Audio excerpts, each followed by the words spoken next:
Hello guys, welcome back to my channel. We are back with another video. After a lot of research, we came up with one of the dominant company in FMCG sector. Today, we will have a detailed look about the company's business, about the key financial highlights of the company, about the balance sheet and the profit and loss account of the company, and holdings and inside trade, and also some of the important ratios. And at last, I will share you my own view about this company, whether I am going to add this company on my watch list or not. But before we start, if you are new to my channel, don't forget to like and subscribe the channel and share with your friends and family. So today's companies in our list is Tata Consumer Product Limited. So we will have a detailed look about the company. At first we will know about the company. So the Tata Consumer Product Limited is one of the leading companies of the Tata groups, which has a presence in the food and beverage businesses in India and internationally. It is the second largest tea company globally and has a significant market presence and leadership in many markets.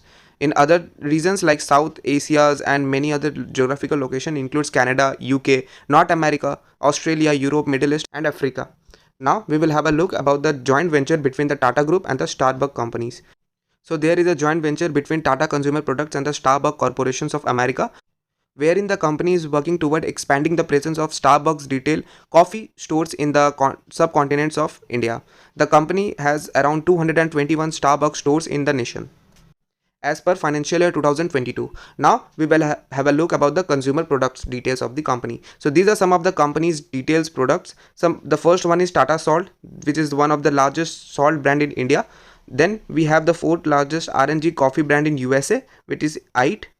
And then the Tata Tea, which is the second largest tea brand in India. Similarly, there is Tata Sampann, which is one of the leading brand in spices and other mixtures.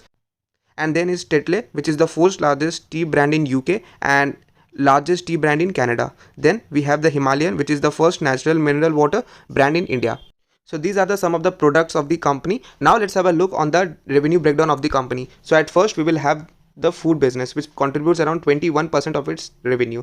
So the company runs its food businesses in the India, where it sells salt, dal and pulses, besons, spices, poha, etc.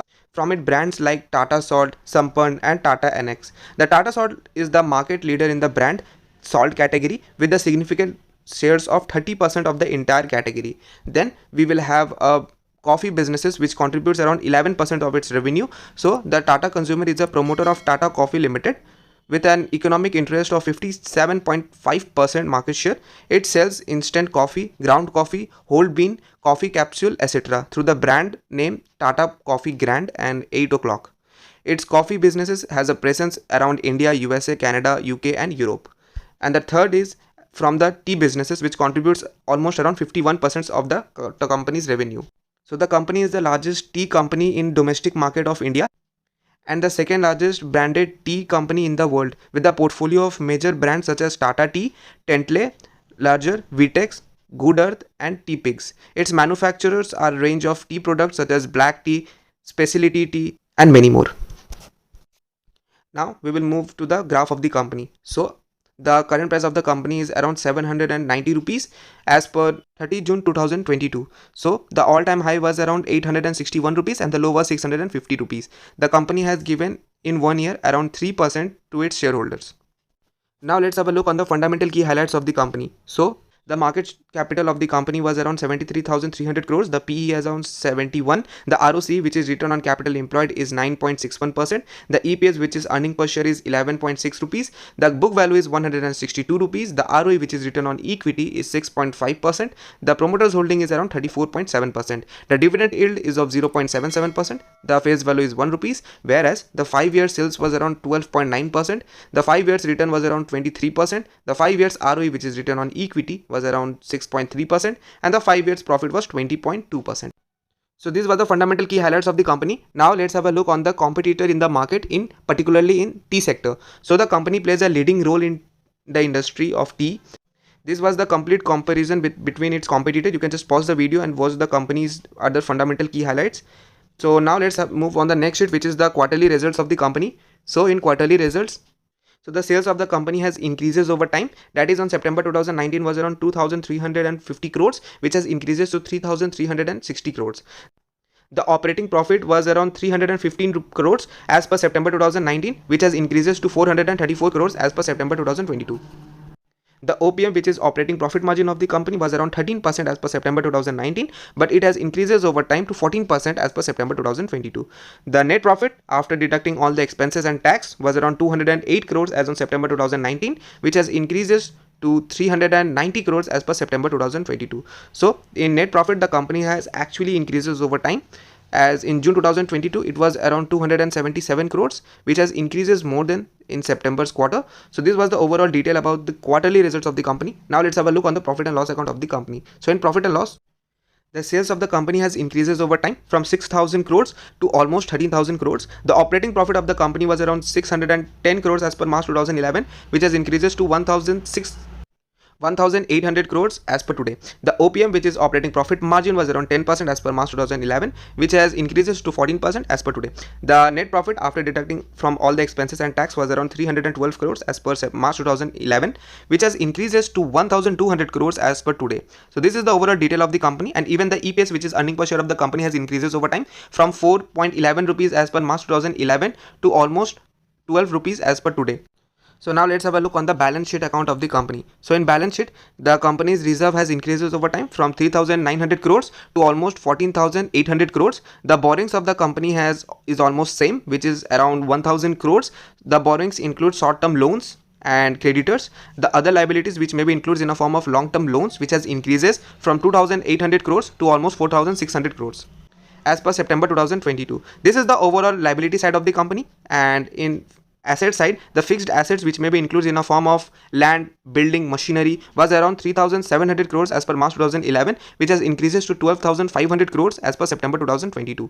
The investment of the company has increases from 500 crores to almost 1,000 crores, and the other assets has also increases, which may includes inventory, cash, was around 3,300 crores which has increases to almost 7,000 crores. The other assets also includes inventory. So this is the overall balance sheet of the company. Now let's have a look on the cash flow of the company. So in cash flow, so the net cash flow comes out after adding operating activities from investing activities and financial activities. So as per March 2022, it was around negative 800 crores, which means that the company has invested some of the money in purchasing some of the land, building or machineries for the company. So this is the overall cash flow of the company. Overall, the company has a positive returns. So now let's move on to the important ratios of the company.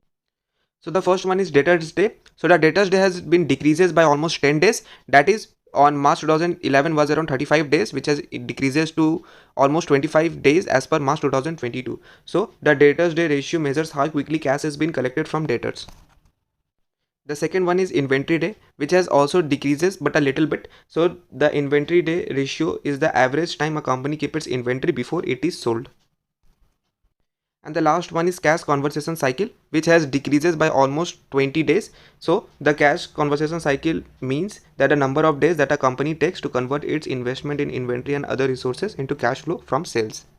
And the last one is ROCE, which is return on capital employed. So it was around 10% as per March 2022.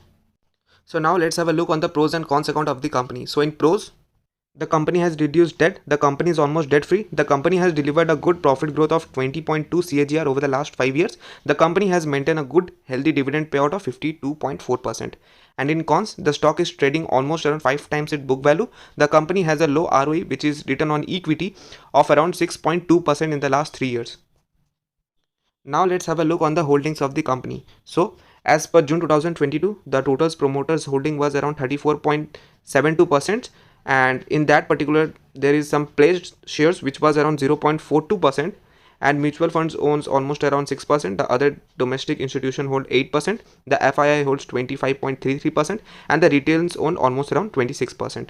But in September 2022, the promoters holding and pledged is almost same. The mutual fund stake has increases by almost 0.8%. The DII has increases its stake by almost 0.63%. The FII has also increases its stakes, and the retail and others has decreases its stake by almost 1%. So now at last we will have a summary of the company. So we will have a look on the investment checklist of the company, which has been provided by the ticker tape.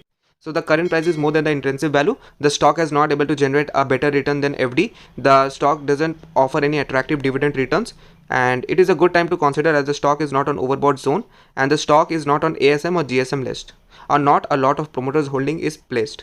So this is the overall detail of the company. Now my own view about this company.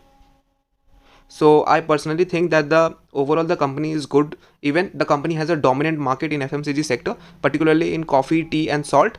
And even in recent news, the company has recently bought one of the largest player in water area, which is Bisleri. The company has bought the Bisleri company by almost around 7,000 crores. So this was the overall detail, and there are something more to tell you, that the promoters holding is very less, and which is around 34%, and even in that 34%, some of the shares are in pledged, which is around 0.46%. So overall the company is good. Even the PE of the company is very high, which is almost around 80. So I will not add this company on my watch list personally, but overall the company is good one. And if the promoters holding increases in further years, then definitely I am going to take some position in this company. Otherwise I am not adding this company on my watch list. So this is my view about this company. And just I want to remind you that this is not a buy or sell recommendation video. This is just for your personal knowledge. Do your own analysis before spending. So thank you so much for spending some time with us. We will back with another topic. Till then, bye and have a nice day. Bye bye.